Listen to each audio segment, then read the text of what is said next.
आप जो पूछ रहे हैं कि व्यक्ति अपनी जीवन शैली अपना लेता है, फिर पारिवारिक पृष्ठभूमि बदलती है, हमारा लाइफ स्टाइल बदलती है, अगर शादी होती है तो अगर गृहस्थी बसती है, भी तमाम लोगों से हमें डील करना पड़ता है, तो उसमें तमाम परेशानियां आती हैं, शरीर भी प्रभावित होता है, मन भी प्रभावित होता है। इनको कैसे हैंडल करें?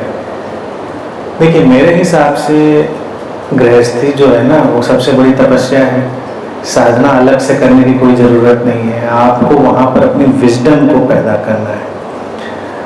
और परिवार में शुरू से बच्चों को एडेप्टेबिलिटी तो सिखानी चाहिए। यूं तो ह्यूमन बॉडी माइंड एडेप्टेबिलिटी के लिए डिजाइंड है, एडॉप्ट करने के लिए वो डिज़ाइन है। वो बहुत जल्दी ही नई परिस्थितियों या नए बदलाव के प्रति एडजस्ट करता है और नई चीज़ें पैदा करता है। लेकिन बच्चों को ट्रेनिंग देनी चाहिए इस चीज़ की शुरुआत। परिवारों में ऐसा कुछ नहीं होता, और अक्सर क्या होता है, हम बच्चों की पर्सनैलिटी को बड़ा स्टिफ बना देते हैं, लीनियर बना देते हैं, जैसे कि वो एक ही दिशा में चलने वाले हो जाते हैं। तो जब उनको परिवार में या समाज में तमाम विपरीत चीज़ों का सामना करना पड़ता है तो बहुत कॉन्फ्लिक्ट भी होता है, बड़ी परेशानी भी होती है। पहली चीज़ ये समझनी चाहिए और हमको समझानी भी चाहिए अपने बच्चों को कि यहाँ सब लोग यूनिक हैं। यूनिक इसलिए है कि एग्जिस्टेंस सबको यूनिक चाहती है, अस्तित्व तो सबको यूनिक बनाता है। हम लोग एक common minimum programme spontaneously draw करते रहते हैं और उसके हिसाब से चलते रहते हैं। कभी भी ऐसी ग्राउंड नहीं होती जहाँ पर सारे लोग सहमत हों, कभी भी ऐसी ग्राउंड नहीं होती जहाँ पर सारे लोग पूरी तरह असहमत हों, कहीं कुछ बीच में चलता रहता है। तो सहमति असहमति के जो विषय हैं इनमें बहुत उलझना नहीं है। हमको अपने अंदर समाधान ढूंढना है, पहली चीज तो ये। जब तक हम अपने अंदर समाधान नहीं ढूंढ पाएंगे तो समस्याएं तो तमाम बनी रहेंगी, प्रॉब्लम भी तमाम बनी रहेंगी। बच्चे हैं वो अपने ढंग से चलना चाहेंगे, उनकी आज़ादी है। बड़े लोग हैं और आसपास के लोग हमारे संबंधी, वो अपने ढंग से चलना चाहेंगे, हम भी अपने ढंग से चलना चाहेंगे। लेकिन अपने ढंग से चलने में भी यहाँ पर जब हम मानवीय अंतर संबंधों में रह रहे हैं तो ये एक बड़ी गुत्थी है कि अपना ढंग भी दूसरों के ढंग के सामंजस्य के साथ ही विकसित होता है। ये उसका जो जटिल प्रक्रिया है। आमतौर से सीधी प्रक्रिया रहती कि मैं तो अपनी तरह से रहूँगा या रहूँगी, तो आप या तो सन्यासी हो जाइए या तो तोड़फोड़ करिए या थोड़ा टायरेंट हो जाइए, ऑटोक्रेटिक हो जाइए और अपनी तरह से रहिए, तब आप दूसरों को दबाइए भी, कुछ भी करिए। लेकिन उसकी प्रॉब्लम फिर लौट कर आप तक आएगी, क्योंकि पीस ऑफ माइंड जो है उससे नहीं मिलने वाली है आपको। अगर आप अपने मन से भी सब कर लें तो भी जो अंतर मन की शांति है वो आ जाएगी, ऐसा नहीं है। साथ में जब होते हैं तो संबंधों का जटिल विकास क्रम ही अनिवार्य है। यानी कि जो कॉम्प्लेक्स इवोल्यूशन है वो पूरी नेचर में चल रहा है कि थोड़ा दूसरों के साथ भी, थोड़ा अपने साथ भी। और अगर ये ट्रेनिंग आप देखिए बच्चों की शुरुआत से परिवार में हो तो कहीं कोई समस्या न हो। शुरुआत में तो यह है नहीं, शुरुआत में तो सबको ट्रेनिंग यही है कि अपनी तरह से सब जी रहे हैं। पहले लड़कियों को थोड़ा बहुत ज़्यादा दबाया जाता था कि ससुराल जाना है तो तुमको वहीं की तरह से रहना है। वो एक अलग एक्सट्रीमिस्ट अतिवादी अप्रोच थी कि उनके व्यक्तित्व को ही हम विकसित ना होने दें। अगर उनका व्यक्तित्व ही न विकसित हो पाए तो तब भी एक किस्म की शांति होती थी, लेकिन उसमें क्या है, वो जो महिला है उसका व्यक्तित्व तो खत्म हो चुका होता था।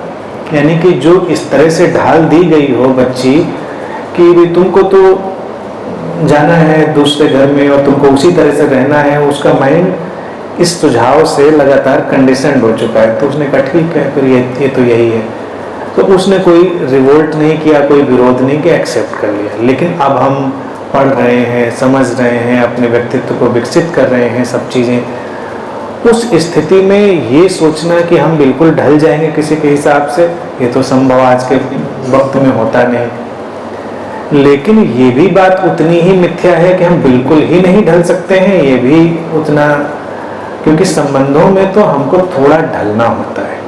साथ भी किसी के चलने, मेरी स्पीड बहुत तेज चलने की, दूसरा स्पीड उतनी नहीं चल पाता, तो हमको थोड़ी अपनी स्पीड कम करनी पड़ती है, दूसरे को थोड़ी बढ़ानी पड़ती है, दोनों को थोड़ा थोड़ा कुछ करना पड़ेगा। अगर अपनी अपनी स्पीड से चलेंगे तो फिर साथ चलने का तो कोई मतलब नहीं रहा। आप अपने रास्ते जाओ, हम अपने रास्ते जा रहे हैं। साथ चलना ही मानवीय विकास है। और इसमें देखिए क्या है कि हम स्वीकार करके चलें कि व्यक्ति अपनी ही अलग ढंग से विकसित हो रहा है। हम उसको उतना ही सहयोग दे सकते हैं जितना अनिवार्य उसके लिए होगा, उससे ज़्यादा हम सहयोग नहीं दे सकते। व्यक्तित्व को कंट्रोल करने के अलावा भी जो परिवार में है वो है चिंताएं। अच्छा हो, इसके साथ सब अच्छा हो।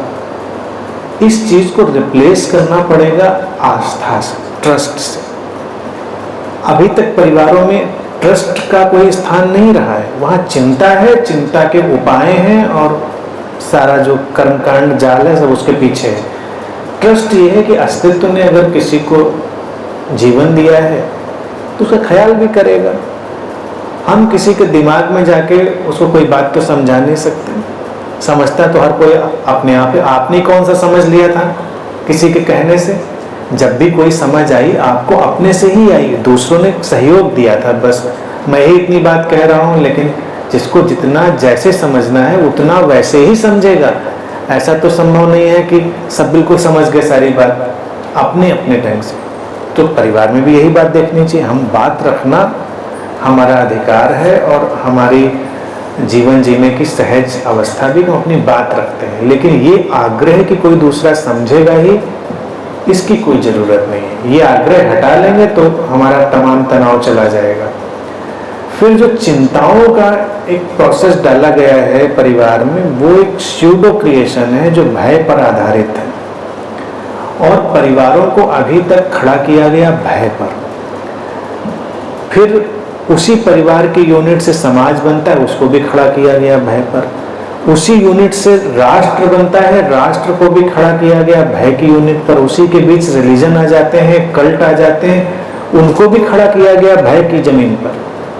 भय क्या है? शोषण का आधार देता है, लोगों को संकुचित करता है, उनको सिकोड़ता है।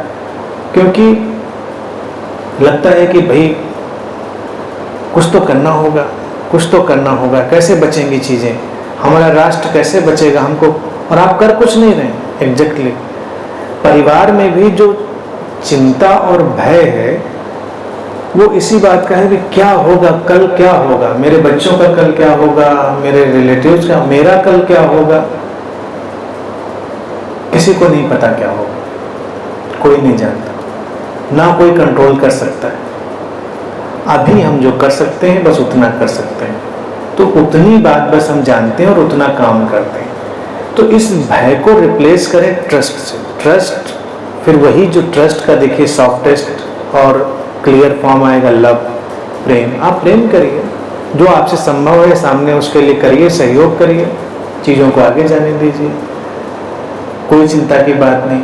चिंता हट जाएगी तो सारी जो ये एयर है जो हमको प्रेशर डाल रही है वो निकल जाएगी। फिर इसी यूनिट पर अगर हमारा समाज खड़ा होगा, उसमें भी आपस में लोगों में प्रेम होगा, आस्था होगी, तो वहाँ भी समस्याएं नहीं होंगी।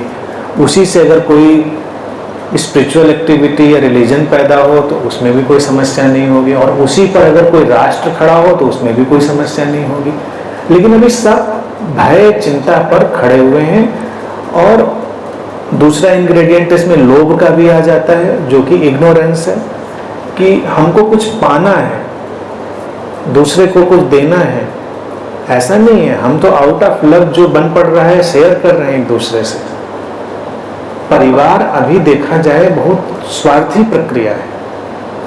हम प्रेम की बात कहते हैं, लेकिन परिवार अभी ज्यादातर शोषण और स्वार्थ पर खड़ी हुई व्यवस्था है। हम सरवाइव करना चाहते हैं तो दूसरे का हमें शोषण करना है और दूसरे से सुरक्षा छीननी है, मांगनी भी नहीं है, छीननी है। और अगर हमको छीननी है तो जो सुविधा सुरक्षा हमारी तरफ आ रही है वो किसी दूसरे की तरफ ना चली जाए, तो इसका इंतजाम करना है। तो ये सब चीजें बड़ी अजीबोगरीब पैदा होकर हमको परेशान करती हैं।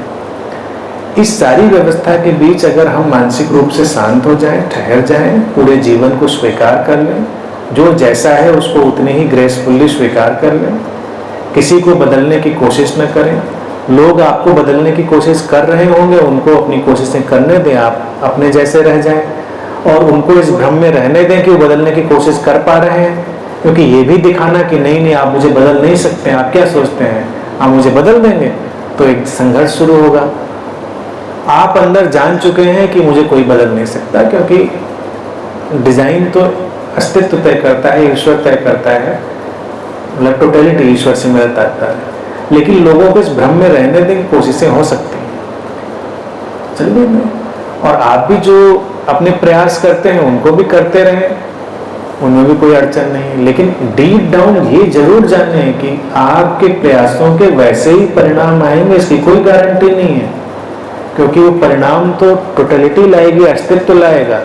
तो शांति से बैठिए अपना काम करने के बाद, ऐसे थोड़ा सा देखने का नजरिया डेवलप करें तो तमाम परेशानियां खत्म हो जाएंगी, मुझे लगता है।